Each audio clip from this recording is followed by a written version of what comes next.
Chris O'Connor here. Join the Curmudgeon Rock Report's invite-only curmudgeonly community at facebook.com/curmudgeonrock. Also look out for a Spotify playlist that pays honor to this episode. This is the Curmudgeon Rock Report, and this is your podcast made by rock geek iconoclastic outsiders for rock geek iconoclastic outsiders. For those of you who lament that rock music has gone the way of jazz and slipped into niche genre status, we are here to keep that flame alive by providing insight, analysis, recommendations, and honest takes, not hot takes. And hey, there's a good chance you'll learn some rock history you never knew before. In the early 1980s, the sounds of hardcore punk defined the American underground rock scene. Not only did it do that, but the ideology of hardcore punk empowered young artists and bands to form a nationwide network of concert venues, independent fanzines, and independent record labels that pumped life and blood into the indie underground to the point that the scene was a viable alternative to the staid, bland, soulless music that made up the majority of what major record labels were putting out at this time. With Black Flag and their followers making waves in the West Coast and Minor Threat and their acolytes doing the same in the East Coast, the most fascinating and eventually the most influential band to come out of America's hardcore diaspora was from the Midwest. Bob Mould, Grant Hart, and Greg Norton were a trio of misfit punks from the Minneapolis-St. Paul area who bonded in their late teens, early 20s over their love of the Ramones and all things punk rock related. The band they formed, Hûsker Dû, would go on to make waves among both punk cognoscenti fans and critics, not just in their native Minnesota, but throughout the Midwest for the sheer ferocity and power of their brand of hardcore punk. However, soon after signing with Greg Ginn's legendary West Coast indie label SST, the band showed their true ambition and boldness by embracing and displaying their love of 1960s music in all its forms. Psychedelia, folk, pop, and intelligent introspective lyricism began to inform and transform their music from breakneck hardcore punk to a more melodic, accessible / catchy form of punk that was a predecessor and profound influence on the alternative rock that would emerge by the end of the 1980s and the rise of pop punk in the 1990s. Their evolution and increased sophistication would continue when the band got signed by major label Warner Brothers, but interpersonal conflict and deeply ingrained musical differences led to the band's breakup at the end of 1987. Nevertheless, it's impossible to overstate the importance of Hûsker Dû on the entire punk, indie, and alternative rock spectrum from the 1980s onward, even to this day, on bands both popular and less known. The reason why this band isn't as revered or remembered by younger generations of music fans is precisely why we're making this episode, and believe me, we'll give some damn good reasons. So hang back, relax, get in your anti-establishment punker mood, and of course, as we'll characteristically and iconoclastically begin by zigzagging into giving modern hip-hop recommendations, and revel in the story and underrated legacy of Hûsker Dû. Welcome to the Curmudgeon Rock Report. Arturo Andrade. How you doing, buddy? I'm good. I guess, like you, I'm kind of Hûsker Dû'd out. Been listening to nothing but, not nothing but a lot of Hûsker Dû and hip hop the past week. Yeah, Hûsker Dû and hip hop. That pretty much was my week too. Looking forward to getting into this band and just sort of getting into what made them great and just sort of talking about all their stuff and really how they kind of serve as the DNA for all the stuff that our group grew up on in the 90s. Yeah, we'll get into that in detail later for sure. Yeah, I was going to say they're a precursor Gen X band for sure. Yeah. Yeah, so there's that. So looking forward to that. Otherwise, how are things in Gwangju, South Korea? Fine. Hot, getting humid already. My allergies. Yeah, that usual shit. Yeah, it's about the same down here in suburban Houston. I was out mowing my lawn today and was sweating my balls off within 5 minutes. It's never good. Well, part of that is because I'm a fat shit these days. I need to lose a couple pounds. But yeah, it's like even mowing the lawn is a little bit tedious. What Well, I what, mean, what you can I live in do? Texas. I mean, aren't all people in Texas fat? Well, I mean, the rednecks are. I mean, I'm almost there. I'm almost close enough to fitting in. What can we say? But yeah, I was gonna say, spoken like a true expat New Yorker. Like my mom does the same thing. Oh, you people in Texas are assholes. I'm like, Mom, we're not all Ken Paxton. We're not all Ted Cruz. Yeah. So what can you do? Anyway, folks, let's get into Let's it. get the hell out of Texas and go into a better universe. Yeah, we're going to get the hell out of Texas. We're going to get the hell out of Korea. We're going to get away from allergies, and we're going to go over to a place where there are no allergies, man. The parallel universe. Over in the parallel universe, life is wonderful, and we all float on clouds, and rock and roll is still the thing, man. And there's no pain, there's no suffering, and there's no bad music, and there's no bad rock and roll. All rock and roll rocks, and it's on the airwaves and on the radio and on the billboards and in Rolling Stone all the time, every day, night and day. We want to party every day and rock and roll all night. And I got that backwards. Yes, I understand. But the parallel universe is a rocking place. That's a long kind of fancy way of saying this is the segment of the show where we talk about new and newish artists that we think that you all would dig and that are doing interesting things out here, and they're flying a little bit below the radar. Although my guy is probably going to be on the radar by the end of the summer. I have a feeling. So, with that said, Arturo, who are you covering in this episode's version of the Parallel Universe? Yes, this is an episode where we will eventually talk about the legendary underground band Hûsker Dû, a band known to be iconoclastic and very much against the grain of conventional, straight, conservative society, even so within their own underground indie alternative community. Therefore, in honor of that iconoclasm, we're going to zag when others expect us to zig in our parallel universe recommendations. White boy punk and alternative rock? Hell no, we're going to cover contemporary hip hop. To hell with Yep. expectations. On Right. my end, in a parallel universe version of the world where the best hip hop really made it to the radio and the majority of people's streaming playlists, Moonchild Sannelly would be a breakout star. Hailing from Port Elizabeth, South Africa, she's been around for about a decade with her brand of hip hop, featuring strong elements of electronic dance music, jazz, pop, and straight up funk.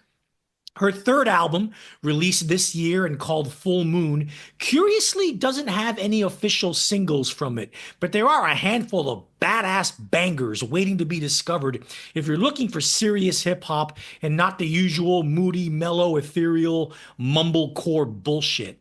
My choice is the bluntly titled Big Booty, where Sannelly salaciously extols the virtues of her luscious big ass to nearly anthemic levels, with a trap beat so infectious it defies anyone to not dance and shake their own booty, no matter how small it is. Here is a strong, bold female hip hop artist not afraid to flaunt her sexuality and being damn charismatic at it too. What do you expect from a woman who, in an interview, once referred to herself as the president of female orgasm? She raps in both English and Xhosa. Xhosa spelled Xhosa, the indigenous language of one of the ethnic groups of that same name that inhabit South Africa. She's supposedly a favorite of Beyonce's, and in due time, she might be a favorite of mine too. Chris? Yeah, she's off to a good start with me as well. Yeah, she's a character. She's this kind of this big curvy girl with blue hair. It may just be a giant extension, but just so dark black skin with light with like bright blue hair. singing about her ass and singing about, like she says, he's the president of female orgasm. And, this thing is just hooky as all hell. It's hooky electro funk, and which is really the kind of stuff I like. This is the kind of funk, and the kind of funk, hip hop, and sort of dance music that I really dig. And so, yeah, good find. I love the name Moonchild Sannelly. Yeah, Sannelly. Sannelly. Did I say Yeah. Sannelly? Yeah. Yeah, Moonchild Sannelly. That sounds like something out of a Raymond Chandler novel. Yeah, it's quite a name and quite an artist, and the Kosa actually sounds pretty cool when she sings it. She's able to sing it in rhythm You mean and when she raps it, not sings it? yeah, when she raps it, it really comes across well, and it's hard to tell. It flows so well. Like she goes in and out of Kosa and English, and it's Yeah. hard. And a couple of spots you miss it because it flows so well. Right.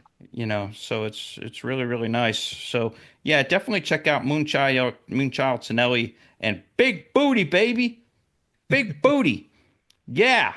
And by the way, speaking of flowing so well, that goes into my artist that we're talking about. And so we're talking about contemporary hip hop, and I'll be discussing a new song by the rapper J.I.D. Called Work, spelled WRK in all caps, but it's Work.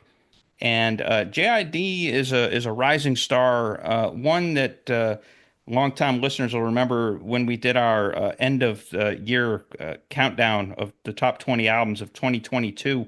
JID's The Forever Story made my list. Very impressive work. So anyway, let's talk about JID and Work. Here's a new song from a guy who might not be eligible for parallel universe consideration much longer.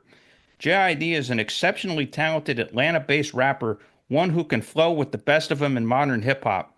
J.I.D., born Destin Route, first came upon the scene in 2017 with the album The Never Story, and in the years since he's built a strong under-the-radar profile as an artist who attacks beats with enthusiasm and dizzying wordplay. J.I.D.'s 2022 album, The Forever Story, was one of the best releases I heard that year. On that album, against a bed of trap-heavy beats, he served up autobiographical tales of street survival and spit nuggets of street wisdom. While he was clearly influenced by the growing legend of Kendrick Lamar, J.I.D. demonstrated a charisma that was wholly his own, and The Forever Story was the sound of a blossoming star, one whose day in the mainstream spotlight may indeed come. That day may now actually be upon us here as summer 2025 approaches.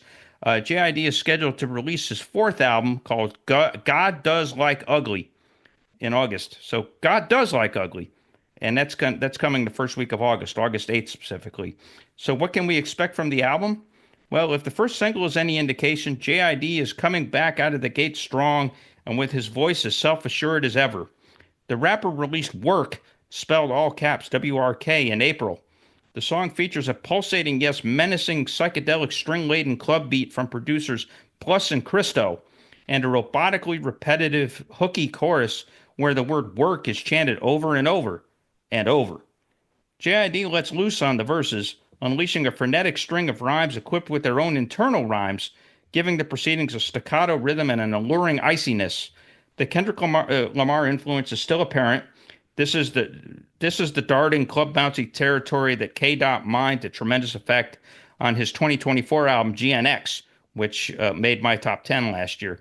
Even so, Work is not a derivative homage. It has its own energy, its own edge, and the overall effect lends JID's voice an undeniable magnetism. Will Work prove to be JID's breakout hit? That may just happen. This is a bona fide head bopper with the kind of beat that's worthy of a star turn. I'll definitely be paying close attention to JID's, not JYD, JID's arc from here. He deserves much, much, much success. Arturo, what's your take on Work? Yeah, I like the album JID put out 3 years ago. I thought that there's some great singles off it as well. So I was looking forward to hearing this, and I'm sad to say I'm a little bit disappointed. What you call repetitive, I call monotonous and tedious, especially the chorus hook. That guy is a really good rapper, but I don't hear it in the verses in on this record. I think he's just lyrically, he's really not rapping about anything, and his flow is kind of pedestrian for Yeah, his standards, it's even. braggadocious. I mean, Yeah, it's it's def and it's, but for his standards, it's pedestrian. It feels like a step backward for him. And I don't really hear the Kendrick Lamar influence as much as you do. mhm. What I do hear, and I do agree with you, is that this is kind of a little this track at least is a bit too much of a concession to streamlined corporate radio hip hop, which is probably why it may break through and be popular. You Yeah. know, so Yeah, that's yeah, what that he's definitely swinging for the fences here. I mean, let's and not that's kid why ourselves. yeah, and He's that's why I'm probably yeah, not as big of a fan of it. yeah, Maybe the rest of the album is better, and I'll check it out when it comes out. But yeah, yeah, this single doesn't do it for me for those reasons that I gave. yeah. Like I said, it's a head bopper. I mean, like I said, it's got a strong hook, and again, like his flow is pretty inventive. Like like with the internal rhymes, within each bar. It's pretty impressive. And so. Again, the Forever Story had some really, really strong stuff, and I don't think that this song is as good as the singles from that Yeah. record. But I do think that it is promising that if this is coming out in April, and that probably means there'll be like three or four more songs that hit the streaming services before the album comes out. So we'll get a good sense of where he's at. But I think, as a mainstream volley goes, if he's going for the charts, I think that this is a good radio ready single, and he sounds great on it for sure. Chris here again. We usually end our episodes by inviting you to join our Curmudgeonly community page on Facebook. Well, we're picking up our efforts there. Know people just as passionate as us about rock and roll? Invite them to join in the fun. You don't actually need our permission to do so. Also, expect to see a lot more content up there moving forward. Our mission is to engage you, so darn it, we'll engage you like a fire hose. Or maybe like a firehouse, if we're going to give love to Gene Simmons. We may also be making a few offers. Want to wear a t-shirt featuring our logo? You may have that opportunity soon. So be a fellow curmudgeon, help us expand our little community, and share your own musings via your own posts. We're at facebook.com/groups/curmudgeonrock. Let's start talking about Hûsker Dû. Hûsker Dû, pronounced that way because there's umlauts over the U's.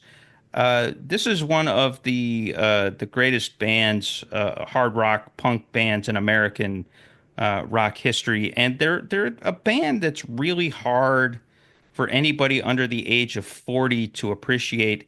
And actually, it takes some work for anybody under 50 to fully appreciate them. I think that our group, because Arturo and I are both turning 50 in September, and we came along into sort of rock and roll geek iconoclastic territory in our teens when Nirvana and Pearl Jam were hitting the airwaves, and so those were bands, and Green Day hit when we were 18.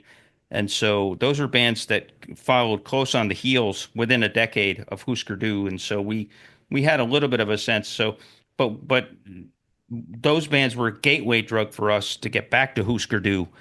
But if you're under 40, then you're definitely hurting, and you really don't appreciate Hûsker Dû because let's just put it this way: there are dozens and dozens and dozens and dozens of bands dating back to the early 90s, and even in the years since, that pretty much would not exist if it wasn't for Hûsker Dû inventing what we call the pop punk formula or punk pop formula.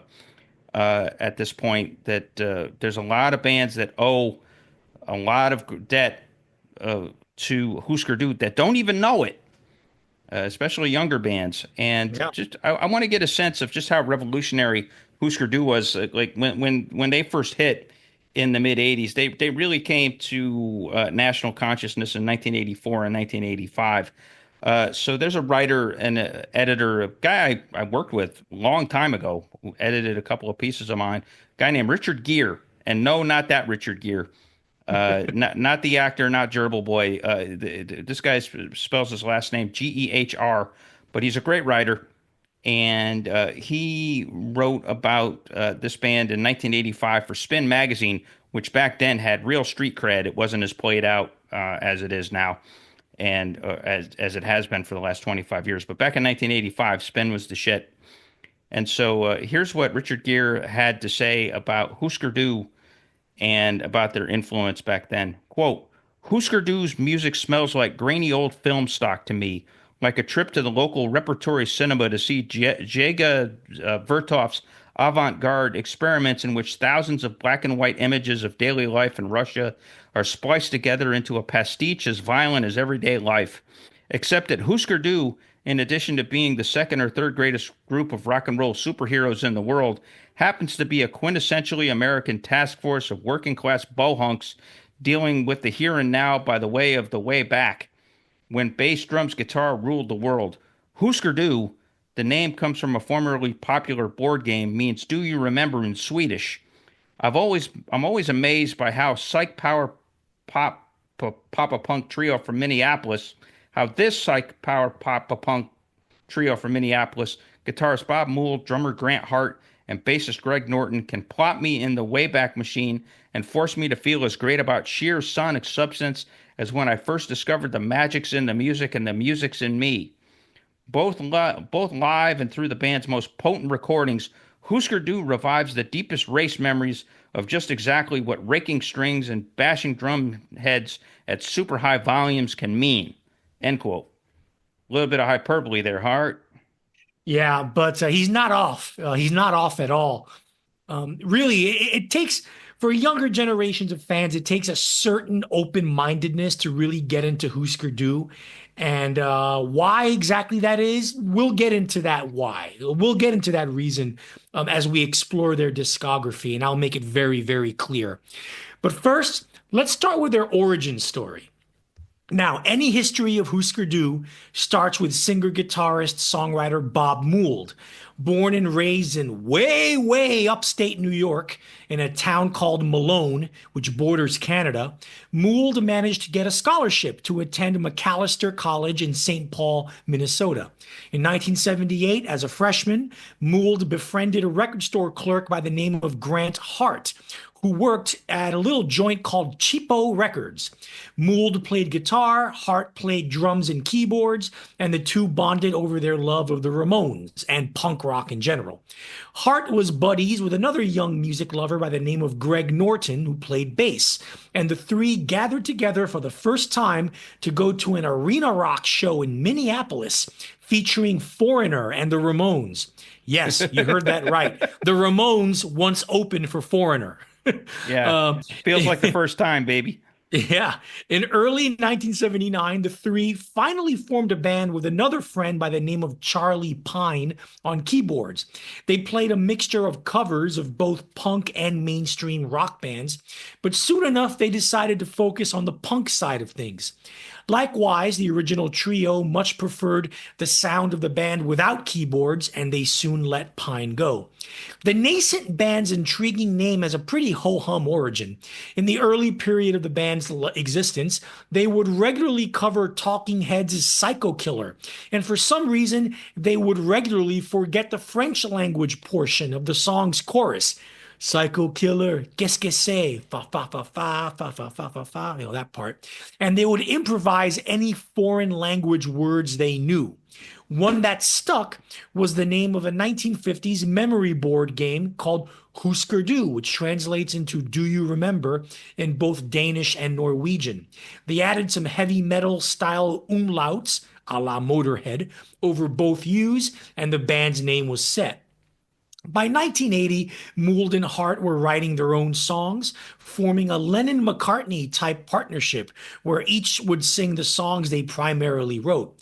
Mould struck more of a conventional frontman figure as a vocalist and guitarist, whereas Hart would belt out his vocals from behind the drum kit. With new and original songs came a new and original sound. They displayed a fast, furious, primal, visceral, cathartic style of punk rock that made them one of the very first hardcore punk bands in the entire Midwest. They certainly were the preeminent band of that style in Minnesota, where the local music scene sang their praises, leading to grueling touring all over the Midwestern US and rave write-ups in national independent fanzines. They caught the attention of West Coast maverick bands and hardcore pioneers such as Black Flag and the Dead Kennedys, who took them on intense national tours, giving Hûsker Dû nationwide exposure in the underground scene. This gave the band enough confidence to form their own small, independent label, Reflex Records, in order to release their first single in early 1981, a weird track called Statues. Having much more in common with the jagged guitars and brooding hypnotic rhythms of post-punk bands like Public Image Limited than the fast and furious hardcore of their live shows, Mould would admit later in interviews that they were actually trying to jump on the post-punk bandwagon and get played on college radio with Statues, which was starting to become a real thing at that time. Later in the year, they would record a completely live album with no studio overdubs that was much more in keeping with what Hûsker Dû were about in the early 1980s. Released on Minutemen bassist Mike Watt's indie label New Alliance in early 1982, Land Speed Record is a straightforward, no-chaser, abrasive blast of unrelenting, uncompromising, warp speed, peel the paint off the walls hardcore punk that took no prisoners. It's also a really tough listen, as it contains none of the melodicism, intelligent lyricism, or catchy songcraft the band would eventually be known for. Even though it's basically a slab of white noise, it really does represent the sound of Hûsker Dû as a bunch of young dudes in their early 20s, high on amphetamine pills and alcohol, not giving a fuck and trying to out hardcore everyone else. Yep. That in itself was an interesting proposition because Hûsker Dû as a group of people really stood out from every other band in the hardcore scene. And to a greater extent, they stood out from the entire American indie underground. Mould was openly gay. Hart was openly bisexual, and Norton, with his audacious handlebar mustache and super tight jeans, was actually the only straight guy in the group. They also stood out in the sense that the hardcore punk scene at the time was vastly caught up in the straight edge ethos of no alcohol, cigarettes, or drugs, as embodied by bands such as Minor Threat and Black Flag. Hûsker Dû, however, were stocky, burly Midwestern boys who liked to drink, take speed pills, smoke pot, and didn't care what other people thought. By the end of 1982, they had agreed to record for Black Flag guitarist Greg Ginn's SST label, which was on its way to becoming the hippest, coolest indie label of the decade. However, SST wasn't quite ready yet to release Hûsker Dû's full-length debut studio album, so the band instead put it out on their own Reflex Records. But before we get into that gem of a record, what's your take on Hûsker Dû's origin story, Chris? Yeah, not a surprise that they were big Ramones heads, given the directions that they ended up going in. That for whatever reason, sort of that, and even Foreigner, like Foreigner and Ramones, they had kind of a classic rock sensibility, or it was just kind of ingrained in them, even as they were, part of it was they were more adept at making a hell of a noise than they were at writing songs when they first started. Right. And so, as they were evolving, they fell into the hardcore ethos of banging the fuck out as much as you could, and it was all a compelling noise. And obviously, those guys, really built up a really strong stew of noisy shit. But the melodies came later. And when they came, boy, did they. But in this early period, they were just living the life and, doing all that touring and embodying the ethos of doing it yourself and sweating it out and banging it out and just going with the noise, baby. That's what they were about. And Noisy is definitely their first album. Their first album, First full-length studio debut, Everything Falls Apart from 1983. Hûsker Dû's first full studio album finds them still very much in their hardcore punk mode, but it's a mode that's very different from the light speed, ultra abrasive white noise onslaught of the previous album, Land Speed Record. It's a gnarled, complex rhythmed, almost jazz inflected punk that recalls Black Flag at their most musical. From the get go, if you can understand them, you can already hear an intelligence and a depth in Bob Mould and Grant Hart's lyrics. Target takes aim, no pun intended, at society's complacent consumerism. Songs like Afraid of Being Wrong, Blah, Blah, Blah, and the title track manage to take personal critiques and elevate them to societal critiques. The Marshall stutter stop romp of From the Gut is one of the best album openers of any punk album of this period. And with their wacky cover of Donovan's Sunshine Superman, they not only show their deep love of 1960s classic rock, but they also give more than a hint of what's to come in the near future. Their evolution incorporating melodic hooks, classic songcraft, and introspective lyrics into their sound. Chris? Yeah, covering Sunshine Superman was definitely aspirational at this point. That was something that they wish they could do on their own at that point. But even so, I mean, there are some really good songs on this record. From the Gut is, a minute and 41 seconds long, and that pounds out. Target is the best song on the record. The interesting thing to point out is that the songwriters in this band were Bob Mould and Grant Hart. Mould was more prolific, but as I'll talk about, starting with the next little album that we're talking about, Grant Hart, he had his hooks and he had his melodicism and he had his stuff more down pat earlier than Mould did, but he only gets one song on this record, and it's actually not that great. There's a lot of great songs on this record. Wheels is not one of them. But like I said, Target is great. Obnoxious is great. From the Gut is great. Afraid of Being Wrong. So, and my favorite part of this album, 12 songs and 19 minutes and 28 seconds. Yeah. That's economy. That is economy. Every album should be like that. From now on, every punk record should never last more than 20 minutes. I'm setting the new law. If I was president, if I was Trump, that's what I'd do. Sign your executive order. All punk rock must be no longer than 2 minutes. Yeah, exactly. All right. Next, Metal Circus, an EP from 1983. Hûsker Dû's first official release on SST Records is also a pivotal record in their discography, as it represents a turning point in their evolution.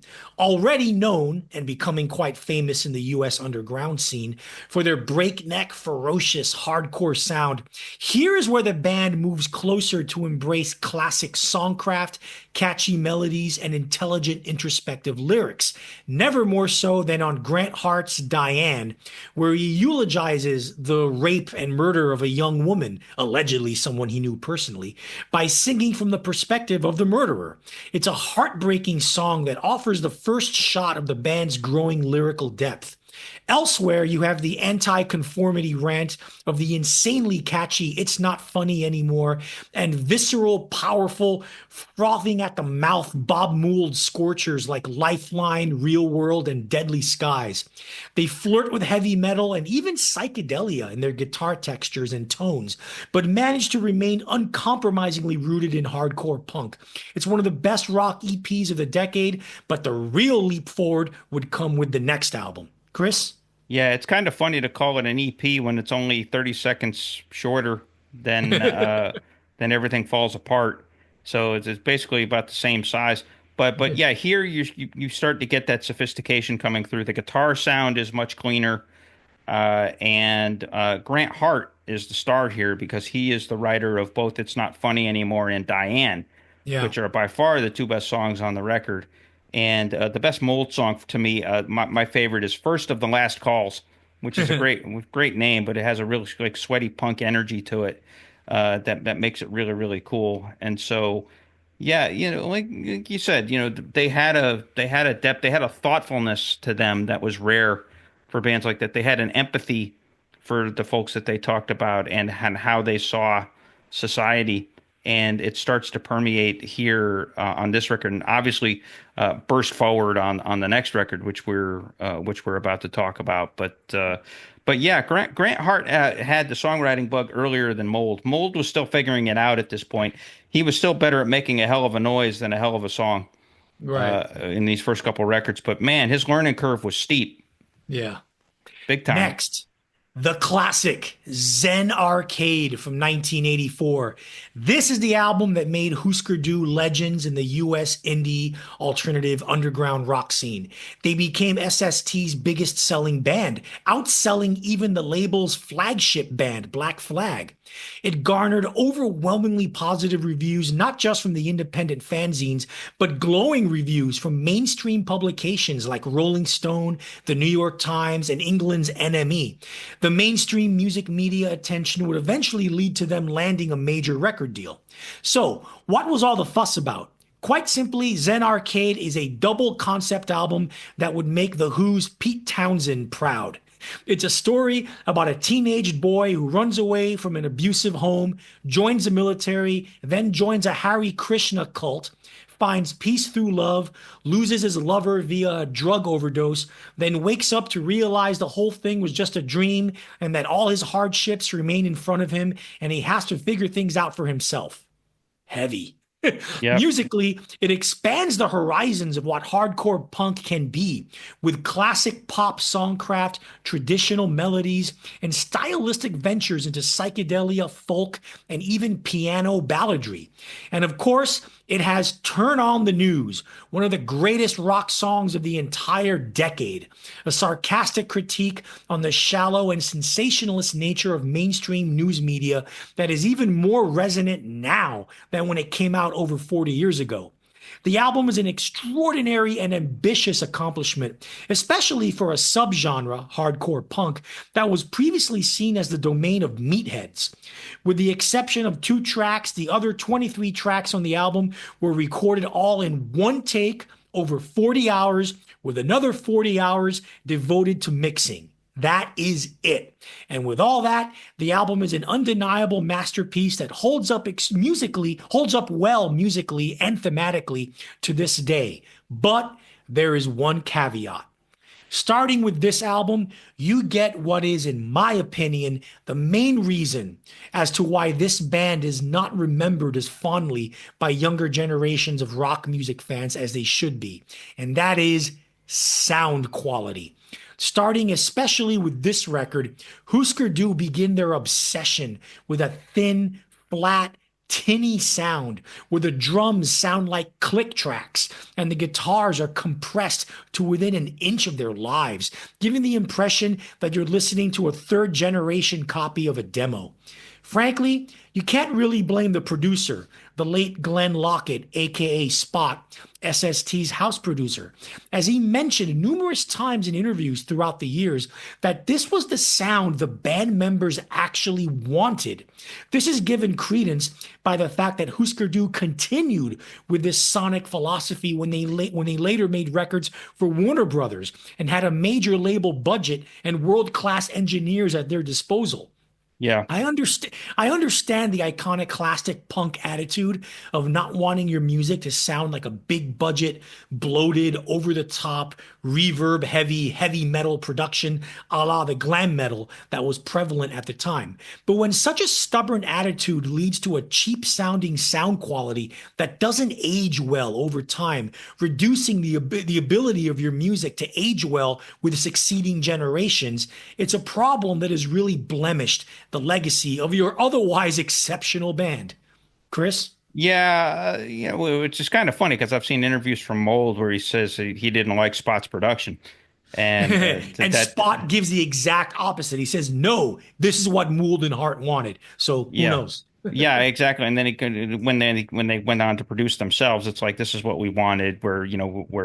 Because one of the things about this record and the next one we'll talk about is that the vocals are barely discernible in some spots because of bad mixing and because of that thin compression and just there is a messiness to it, but the messiness is part of the art. And one of the things that makes it so compelling, this is a really strong, really great record. And this is where Mould starts to step up, and some of his songwriting starts to come up and match Grant Hart a little bit. So songs like "Something I Learned Today" and "Newest Industry."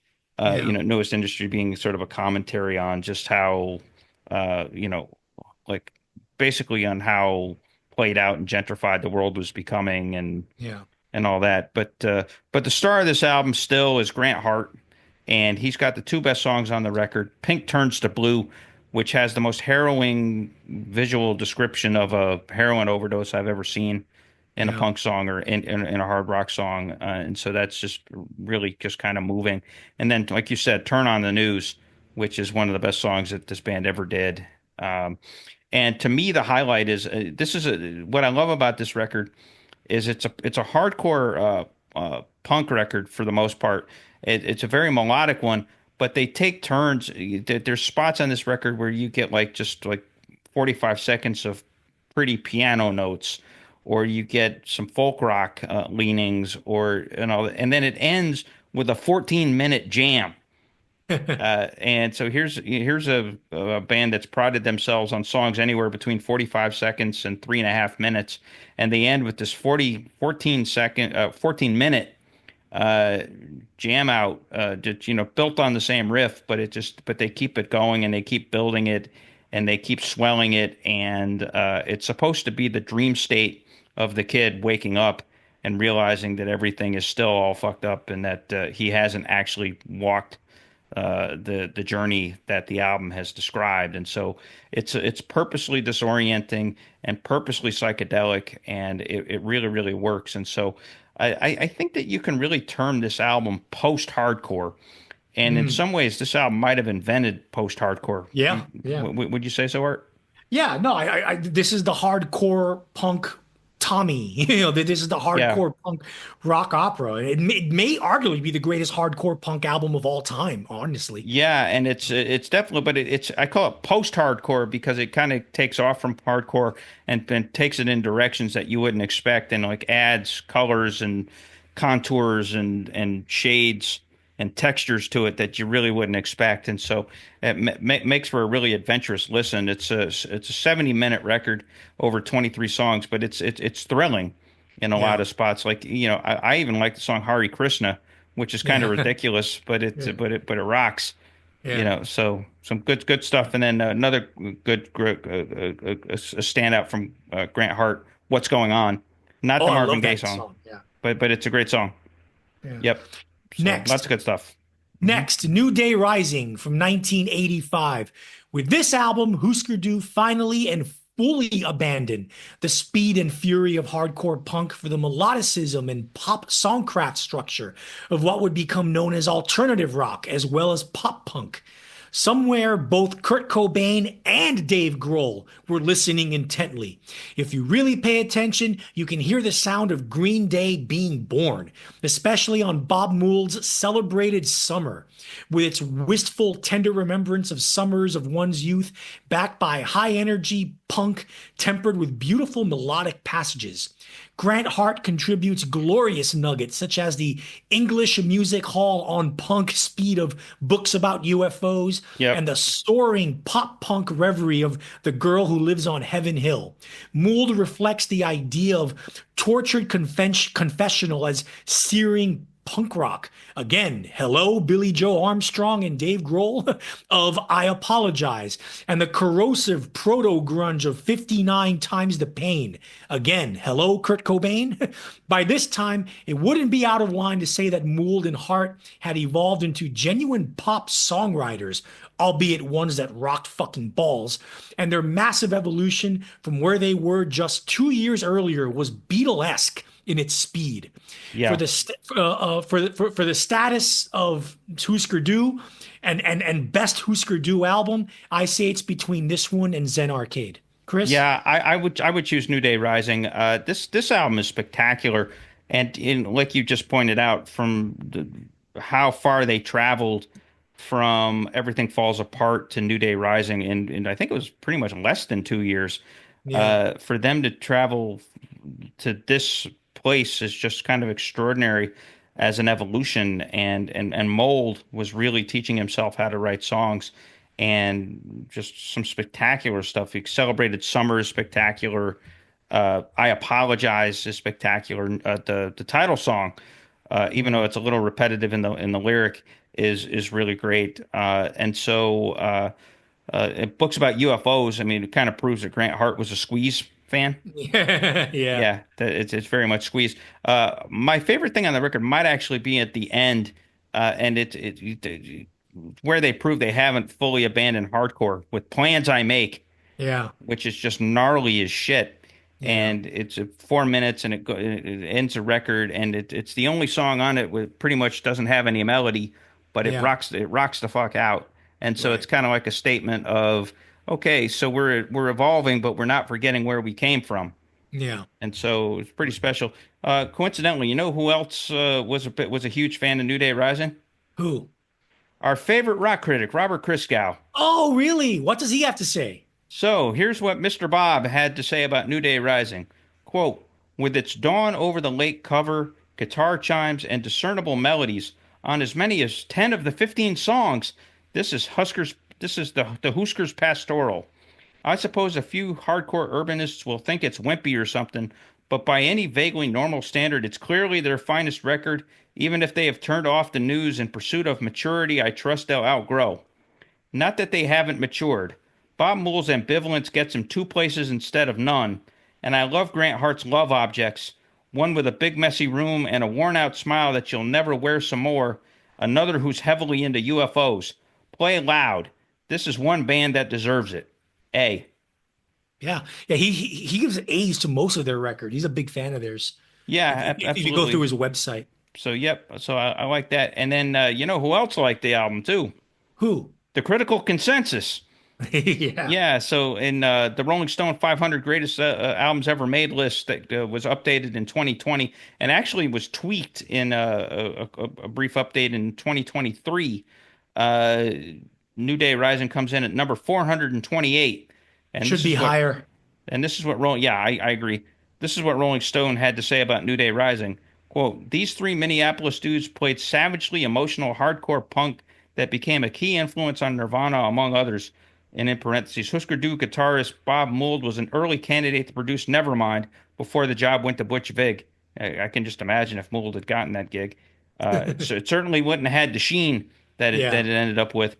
But Right. anyway, or it wouldn't have been as engineered as professionally. But anyway, Mould and the band created a roar like garbage trucks trying to sing Beach Boys songs, especially on the anthem Celebrated Summer and Perfect Example, and on the wondrous Books About UFOs. Drummer Grant Hart gets on the piano and plunks out a jaunty love song to an amateur astronomer. End quote. So there you go. So lot of folks fawned over this record back in the day. All right. The next one. And the last album on SST Records they made, Flip Your Wig from 1985. Now, this album finds the band continuing their masterful hybrid of punk energy and pop sensibilities while also showing off growing versatility. Grant Hart practically invents the punk ballad with the gorgeous, lovelorn majesty of Green Eyes. I really think it's one of their 10 best Yeah, songs it really is a good song. and Yeah. pumps the nads of anyone listening with the optimistic without being cringy anthemic keep hanging on. Bob Mould's gift for introspection hits its peak with Makes No Sense at All, which finds him questioning how much further he can use negativity and darkness as inspiration for his music. Divide and Conquer is the band's most explicit political statement up to this point, and again, makes you wonder just how many tricks Green Day stole from this band. Tracks like Everything and Private Plane make you wonder if Mould and Hart should have sued Foo Fighters for style infringement. And Find Me is straight up grunge 2 years before Soundgarden released their first EP. At the time of its release, it was SST's biggest selling album ever. And it's easy to hear why. Chris? I agree with you that Dave Grohl should just pay Bob Mould and Grant Hart a royalty, or at least Hart's estate a royalty, just on general principle, based on this album alone. This album alone, between Makes No Sense at All, Hate Paper Doll, which is a great Yeah, song, Find Me, which is a great song, yeah, Private Plane, and then the 1-2 instrumental punch at the end. They always yeah, ended their albums really well, yeah, with the wit and the wisdom and Don't Know Yet, with all that stuff. Like I said, yeah, Foo Fighters definitely owe everything to Hûsker Dû, and especially this record. Well, this record is definitely a cleaner production. You remember, this is the first one that they produced by themselves yeah. without Spot, and It's so cleaner, but it still sounds thin, flat, and compressed. yeah, but the vocals are mixed higher, Yeah, so the vocals are more discernible, and Mould sounds like way less retarded.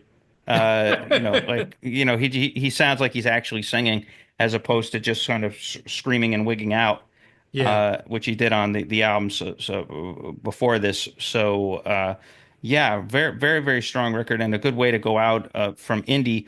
And it was on the strength of those three records, Zen Arcade, New Day Rising, and Flip Your Wig, that they were able to get their major label deal, which we'll talk yeah. about shortly. On this episode, we discussed the underrated legacy of Hûsker Dû. For the next episode, we're going back a decade to investigate the output of one of the wackiest, weirdest, gnarliest, heaviest, most mind-blowingly psychedelic, and to this day most enduring bands to come out of London's late 1960s countercultural rock scene. Hawkwind.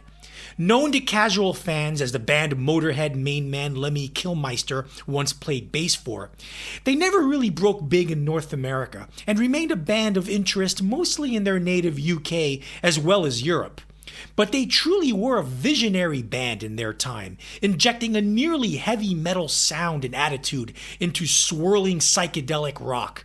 Their lyrics are almost exclusively winding, trippy, fantastical science fiction stories of intergalactic space travels and alien encounters that often carried subtle, almost subversive social commentary. Most impressively, their sound incorporated the intensity of what would soon be called punk rock, as well as experimental, trancy, hypnotic textures more commonly associated with the progressive rock coming out of Germany at the time. Their body of work in the 1970s is truly remarkable in its originality and timeless quality, evident by the number of bands that draw from their well of influence up to this day. Beyond an explanation of their legacy, they really need to be defended at the utmost level. Join us next time as the Curmudgeon Rock Report brings you In Defense of Hawkwind. Well, as we said there, folks, they had a great run on SST. Hûsker Dû did, and they got enough attention and sold enough records. I mean, they sold like 50,000 copies of Flip Your Wig. It's really good for an indie label back then. Yeah, back then, when you didn't have the internet and you didn't have that kind of instant buzz, for them to be able to get that kind of distribution on vinyl. Basically, it was mostly vinyl, and CDs were becoming in vogue at that point too. Cassettes were a big thing back then too. Cassettes. Yeah, absolutely. And so to be able to do that is pretty impressive. And Warner Brothers paid attention and signed the band to a major label contract in 1985, which set up their last two records, which we will now talk about. Arturo, take it away. Candy Apple Grey from 1986. As pioneers of alternative rock, Hûsker Dû's major label debut finds the band stretching themselves even further, stylistically and lyrically. Bob Mould's Hardly Getting Over It is a touching, even harrowing, acoustic ballad about a friend's drug addiction. However, it's Grant Hart who is the star of this album, as he steals the show with some of his greatest songs. Don't Want to Know If You Are Lonely is the song that, along with at least a handful of other Hûsker Dû songs, launched 1,000 1990s pop punk bands. Sorry Somehow is a charging melodic beauty of a rocker that deals with the emotional trauma and guilt romantic partners put each other through. And No Promise Have I Made is a searing piano ballad that brutally evokes a dysfunctional relationship. During this time, as far as American bands who mined the pop traditions of the past and merged them with a punk sensibility and artistic authenticity and ambition, only REM were in Hûsker Dû's class. Chris? Agreed. This album, in terms of ambition, was off the charts. It's not quite as good as New Day Rising, but it's really really great. It's a 4.5 star record. And let's not give Bob Mould short shrift. By the way, this is probably the most balanced record as in terms of the songwriting between Hart and Mould. That Mould was not as consistently strong as Hart in general over the life of this band's discography. Yeah. But Mold had a couple of gems on this record too, and he toned it down a little bit, and to great effect. He's got Too Far Down, which is an acoustic ballad Yeah. that that is just lilting and shimmering and just really shiny and just really pretty. And then he's got the song Hardly Getting Over It, which again is another kind of breakup lament. And those songs come in back to back, and Well, it's not a breakup. It's a drug song. So it's about a drug addiction, that song. Oh, it is. Yeah. Okay, Yeah. okay. Yeah. It reads like a breakup anthem. Yeah. Because he's hardly getting over it. Well, I guess he's hardly getting over heroin too. Oh, So, not him. Hardly getting over his friend's drug addiction. okay. Or his lover's drug addiction that's bringing him down. It could be either one. Yeah, but those songs, they're more mid-tempo, they're slower, they're softer, they're more contemplative, and so Mold is dealing in different emotions and different tones and different textures here, and adding to the band's versatility at this point. They were about as versatile a punk band as you can imagine by this point. By this point, this album officially kills the hardcore. I Yeah. mean, there were hints of hardcore that remained in the other albums, but here it officially dies, and they are a pop band. They are an orthodox power pop band by Right. Candy Apple Grey, and this is it's not quite as good as Green Thoughts by the Smithereens, which is what my pick for the best power pop record of the '80s. Nowhere near as good as REM's Life's Rich Pageant, which came out this year as well. I like Green Thoughts. I really like Green Thoughts, and so, but Candy Apple Grey is pretty close to both of those records. I think it's a strong record full of nice ditties, and like you said, don't want to know if you're lonely and Sorry Somehow. Again, the Squeeze Love comes out in Sorry Somehow. Yeah, totally. Yeah. One more time, and so. Grant Hart was he, Mole, he improved, and he kind of was the spiritual leader of the band, but Grant Hart was the most consistently strong musician out of the Yeah. bunch. Very good drummer, and just all the songs that he wrote up until the end when he got hooked, until the next record, pretty much everything he did up until that last record was ace Yeah. for sure. Speaking of that last studio album, Warehouse Songs and Stories from 1987. This double album ended up being the last studio album of Hûsker Dû's lifetime, partly due to Bob Mould and Grant Hart's increasing artistic differences, and partly due to Hart's increasing drug addiction, namely heroin.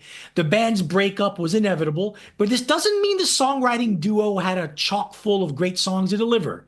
Mould's Ice Cold Ice actually harkens back to the band's early hardcore sound, while both Friend You've Got to Fall and Standing in the Rain provide further building blocks for Green Day's and pop punk's in general musical DNA. Hart's Charity, Chastity, Prudence, and Hope is essentially Foo Fighters with more originality and taste, while the Waltz Taste especially. Yeah. While the waltz time punk of She Floated Away and its story of a troubled teenage girl is another Hart masterpiece that perfectly illustrates his empathy.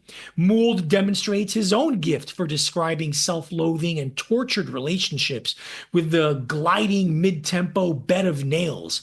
However, for the second straight album, in my opinion, Hart writes the best songs. He tackles issues of gender identity, years, and years before it was cool to do so, with She's a Woman and Now He Is a Man, a song so immediate and catchy that Hûsker Dû actually performed it on the Joan Rivers show, her late Nice. night talk show back in the day. Another fist-pumping heart anthem, You Can Live at Home, closes this double album set with, if you never knew this band was about to break up, the promise of more brilliance from a band that never made a bad album, in my opinion. Chris? Yeah, never made a bad album, but that doesn't mean that they didn't make any sort of pretty good records. And Yeah. this is a pretty good record.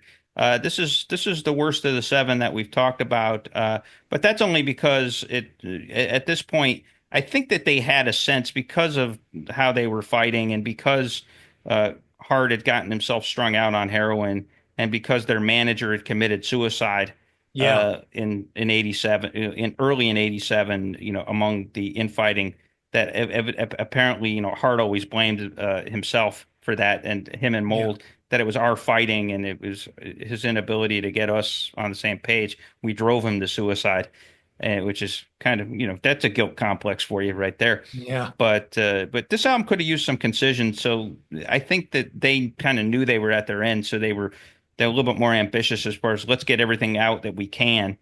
And so because of that, there are some really strong songs like Ice Cold Ice and Could You Be the One are the Mould standouts. Charity, Chastity, Prudence, and Hope, which Art mentioned, is Grant Hart's standout.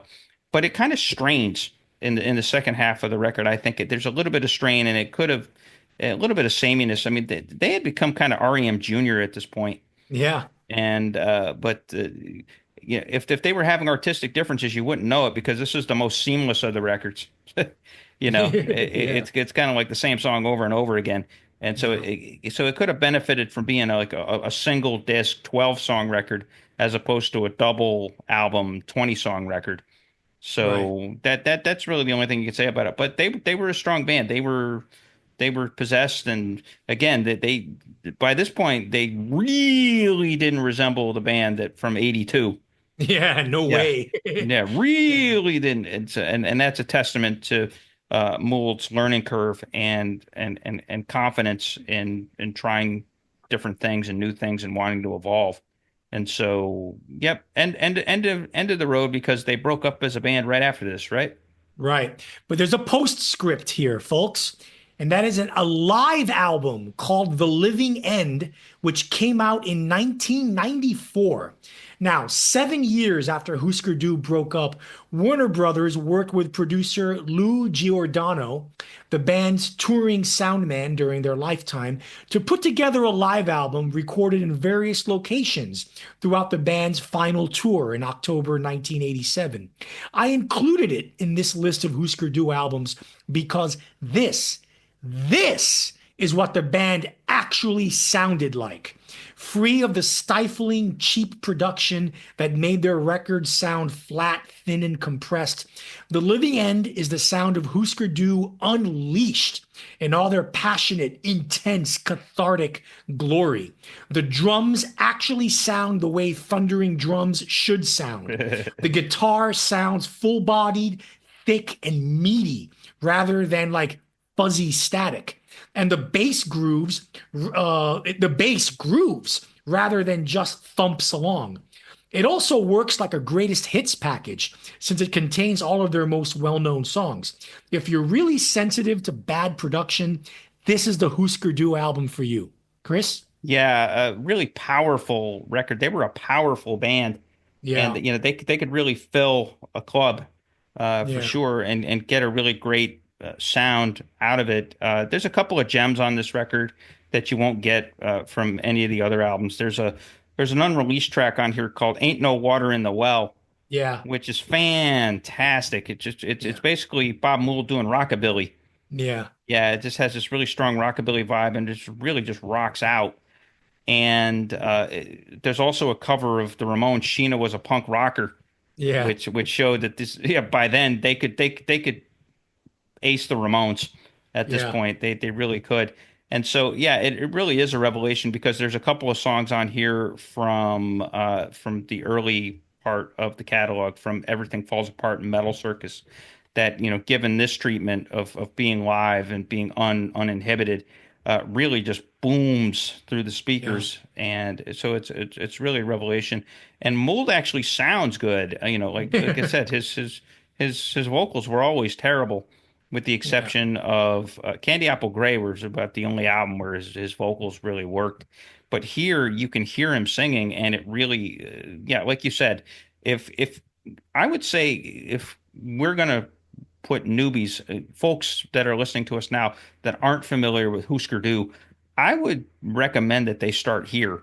Yeah. I'd say It's the start sound. here. It's what they really sounded like. You Yeah, know. they really sounded like, and you get all of the a compendium of greatest hits. Like Yeah. just the most well-known stuff from all the records. Although only one song from Zen Arcade on it, which was kind of Yeah. surprising. Well, Zen Arcade's a But concept album. It's one long story. It's kind of hard to take songs out of yeah, context. it's kind of hard to have standalones. Yeah, that's true. But what I would do is I would send them here first, and then I would send them to Zen Arcade, so Yeah. that they can experience that concept record and to Right. experience that sort of full glory.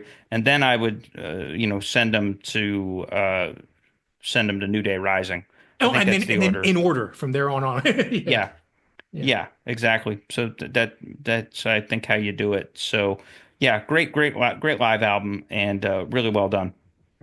All right. As far as the legacy of Hûsker Dû and why they should be remembered, I already kind of talked quite a bit about this, not just in the reviews of the albums, but in the parameter setter at the very beginning of this episode, when I introduced the concept of this episode of Hûsker Dû. So I already kind of gave my piece as to why they should be remembered and what their true legacy is. Chris, what's your take on it? They spliced punk, hardcore punk, and pop music better than anybody ever had, and they Yeah. were they were the first to really do it as effectively as they did, to take that sort of classic rock structure and ethos and to meld it with the noise and the fury and the edge of hardcore punk, and being able to put those together and speed it up and crank it up and croon it out. I mean, Yeah. essentially, yeah, they screamed, but it was like, it was basically punk rock crooning Yeah. is what they came up with, and that had an enormous influence on everything that came after it. Yeah. Between Right. them and REM, I mean, REM plus Hûsker Dû equals the entire fucking 90s. I mean, pretty Yeah, much. really. I mean, pretty much. If you take, I mean, even Nirvana would admit that both of those bands had an influence on them. Green Day, we've said Mhm. that. The Foo Fighters, but even like lesser bands, or even like Weezer, Yes. and some of the second rate bands, like some of the one hit wonder bands from that era, Tonic, and Yeah. bands like that. They owe everything to Hûsker Dû as well. And so, I mean, that's really their legacy, that they were very clever and very inventive and very ambitious, and their ambition led to a formula that still stands the test of time. There's still bands, there's young bands that are coming out, like even like Laurel Canyon, that's coming out and rocking the hell out, that they probably have no sense that Hûsker Yeah. Dû is an influence on them, right? Right. Yeah. The bands they loved were influenced by Hûsker Dû. Yeah. And so it becomes generational. It just becomes DNA. Hell, not just DNA. It becomes RNA. It becomes just so ingrained that, again, Yeah. if you're under the age of 40, you know Hûsker Dû without knowing Hûsker Dû. Right. I mean, Right. that's pretty much how influential this band is. Yeah. All right. So we hope you've all gotten a good tutorial on a band that everyone should listen to, because we just explained how influential and important they are. Yep. So yeah, and you should all look forward to the playlist that Chris is going to put together on Yeah, Spotify. and here's a spoiler. The playlist is just going to be all 8 of the records we talked about, and just back to back to back to back to back. I'm putting I'm putting all of it in the playlist. Or So just you're put the living end instead of it all. Just, because that's basically a greatest hits package, even though it's a Yeah, live I know, album. but I'm putting every song and every record in that playlist. And Yeah. so, speaking of that playlist, folks, you'll be able to find that in our episode descriptions of wherever you're getting your podcasts, whether it's on Stitcher or Apple or Amazon or anywhere else that you access your podcasts out there in cyberspace. Hey, that's a 90s word for you, cyberspace. So go find that and enjoy that. Click that on. And again, it'll be hours and hours of awesomeness from Hûsker Dû. And also, folks, we encourage you to join our Facebook Curmudgeonly community. Art posts up there all the time these days, and we have some frequent flyer contributors and enthusiasts, including another podcast called Music We Love. Hey guys, how you doing? Thank you for contributing. So go to that site, facebook.com/group/curmudgeonrock.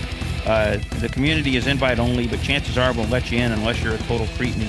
And if you want to send us some fan mail and tell us how much you like Hûsker Dû, or hell, maybe you think Hûsker Dû totally sucks ass and we were totally off. We'd love to engage you in a dialogue. Hit us up at curmudgeonrock@gmail.com.